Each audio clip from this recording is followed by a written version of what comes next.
The leasehold system, basically paying someone for the right to use their land, which goes back to the Doomsday Book, is finally being abolished in England. It still covers around 5 million homes, and the Housing Minister, Matthew Pennycook, said it will go by the end of this Parliament.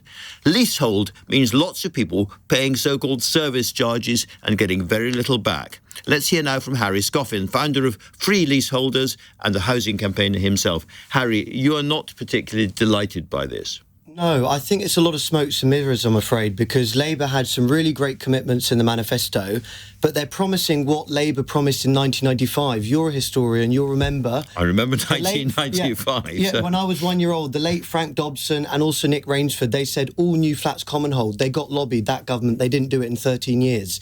The Tories let us down. But the problem is it's 4 to 5 more years of people being looted in their homes by these landlords. Michael Gove tried to do it, and he was... What is the kind of argument against getting rid of leasehold? Who's lobbying on the other side? It's people that pretend to be pension funds, and it's all of these offshore interests that seem to be very well represented in the political scene, that have got lobbying companies and all the rest of it. But it's not that complicated. So what Labour put forward today are reheating recommendations from a Law Commission report half a decade ago.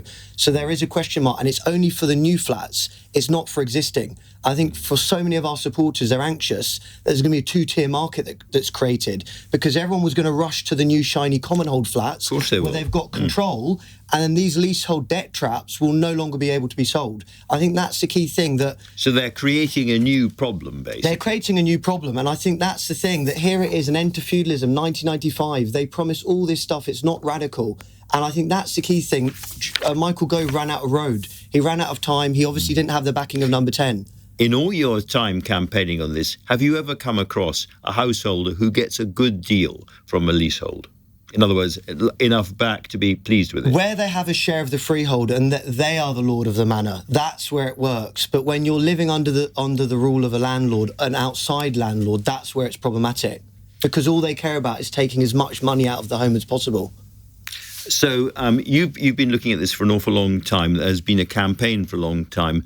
Who are the people most badly affected by the leasehold system?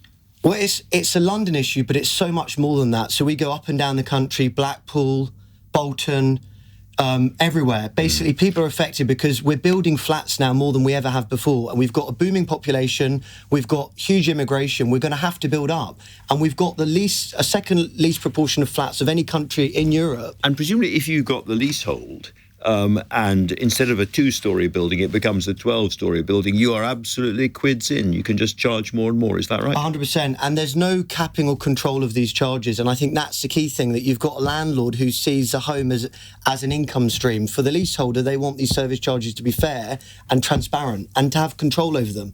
Well, Harry, you and I are both, in this context, just peasants. Down with the landlords, down with the grand owners of this thing, and very, very good luck to you. I know it's coming late, but it's better late than never, perhaps.